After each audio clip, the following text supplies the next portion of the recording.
Well, it's been a quiet week in Lake Wobegon, Minnesota, my hometown, out on the edge of the prairie. It is warming up, getting up into the 30s and 40s are forecast, and daylight savings time starts on Sunday, so there will be a coffee hour at the Lutheran Church 1 hour before the service for people who forget to turn their clocks forward. But attendance is bound to be up. Pastor Liz is going to be preaching on the 10 Commandments right out of the book of Ezekiel, particularly the third commandment to remember the Sabbath day and keep it holy, the day of rest. Sunday, in the case of Lutherans, a day to put business aside and take a break and give yourself a chance to think. She made a point of telling Ralph down at the grocery and Dorothy at the Chatterbox Cafe that theirs are essential businesses, and so they're entitled to stay open on Sunday. But let it be a day different from all of the others, as it says in the poem Wordsworth wrote, "The world is too much with us, late and soon, getting and spending we lay waste our powers. Little we see in nature that is ours. We have given our hearts away, a sordid boon." It's spring break at the Lake Wobegon High School this next week. They had a bunch of tests on Thursday and Friday, students studying for them at home, lying on the floor with their legs up on the wall in their bedrooms, doors locked, and iPods and cell phones and computers all around them, and maybe a book or two.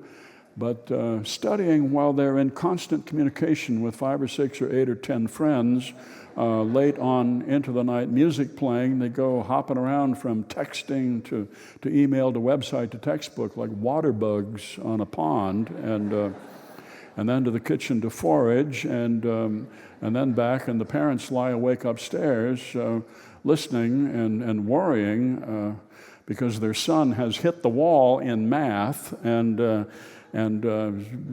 doing very poorly in history, and his writing is atrocious, but he's very popular in school, but he's never going to get into any decent college, but maybe he'll do well in sales, hard to tell. But what will he sell that he can understand? We don't know. He won first place at the talent contest this last week, singing "I Did It My Way," which is unfortunate, beating out his girlfriend Emily, who tap danced to "I Want to Be Loved by You," and so they're not speaking to each other this week, which her parents are grateful for, because Emily is something of an airhead, and when you put two airheads together, you stand a fair chance of having a 17-year-old mommy and daddy living in your basement, and this is not anything that you would ever want. His parents are praying.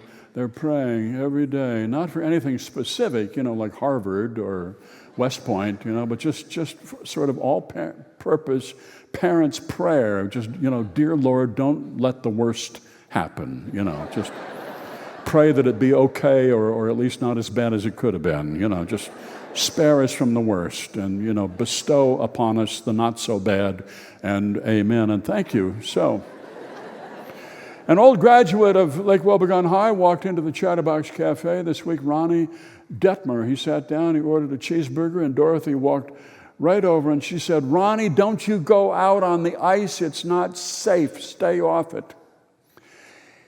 He's been away for 20 years. He's lived in California for 20 years.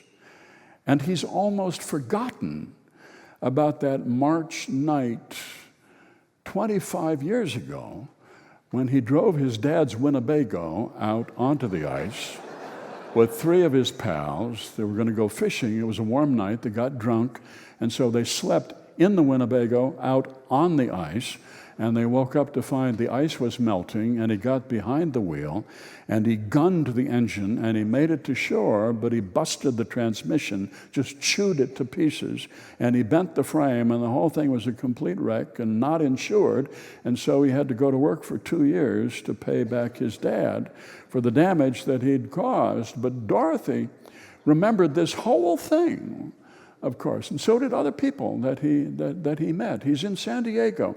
He's become a lawyer. He's done very, very well. And he's very sleek and well-dressed and prosperous, got children of his own. But in Lake Wobegon, he comes back after all these years, and he is a museum piece.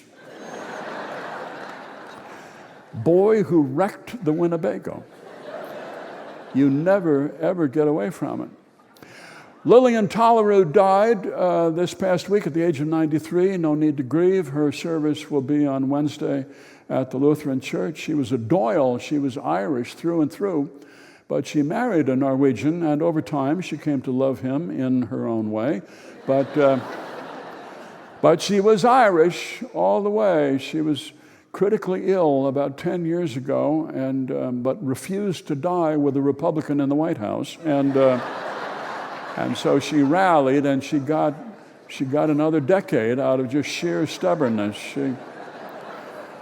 For years, she was the heart and soul of the Lake Wobegon Lutheran Church quilters, the women who cranked out quilts for the poor. No quilts as art forms. They were just assembly line there. They made them as fast as they could. They made bales of quilts. You were a ripper or a sorter or an ironer, or you were a cutter or a sewer or a tire, but you just did as fast as you could. And they turned out all these quilts every winter. And she was the host of St. Patrick's Day at her home, and every St. Patrick's Day she would take a glass of whiskey, and she would sing, "A nation once again, a nation once again, and Ireland long a province be, a nation once again." And being Irish, she was drawn to hopeless causes and long shot odds. Her finest hour was 15 years ago. She was 88 years old. My gosh.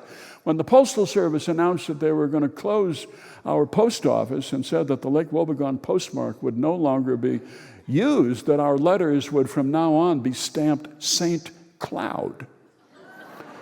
And Lillian, who looked more frail than she actually was, she went to St. Cloud, to the regional office, and she camped on the sidewalk. A bitter, bitter winter day, she camped in front of the regional office with a big sign that said, "I will die to save my town. Give us back our post office." It was very cold. She sat out there bundled in quilts, and her white hair was flying in the wind, and of course it got on television.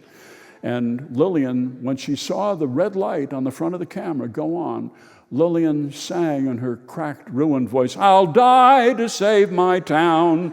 I'll die to save my town. And we shall not a zip code be, but dear Lake Wobegon." And other old ladies joined her there on the sidewalk, and the sheriff had to carry them.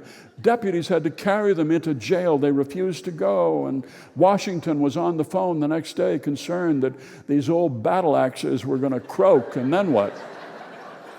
And the post office was saved. Yes, indeed it was, which Pastor Liz will tell all about on Wednesday. She was at death's door for about 2 weeks, and then she rallied. She sat up. She had some bean soup. She talked a blue streak about her father, who she dearly loved, and she told a joke about Ole and Lena, and the very next day she was gone. It happens often to old people. They rally, and then suddenly the wind blows them away. Marlene, the church secretary, was supposed to leave for Key West, but she canceled because she's the funeral arranger at the Lutheran Church. And the last time she was not on hand to personally supervise a funeral, the deceased was buried in the wrong place. It was the Inkvist's maiden aunt, Myrtle, and they buried her next to a cousin whom she could not stand. And what can you do? You can't dig up the dead just because they're unhappy. So Marlene keeps an eye on these funerals, and there will be a piper at Lillian's funeral. Lillian Doyle, Talarud, a fine piper who will pipe "A Nation Once Again." And Danny boy, the pipes are calling. So the ice houses are all off the lake now, and the ice is bare. It's waiting to melt and waiting for warm day, and the crows are out now and calling to us early in the morning, and geese are flying north now, heading for their homes way up there. The maple sap is running. The skunks are wandering around looking for companionship. And spring, I tell you, spring is on the way.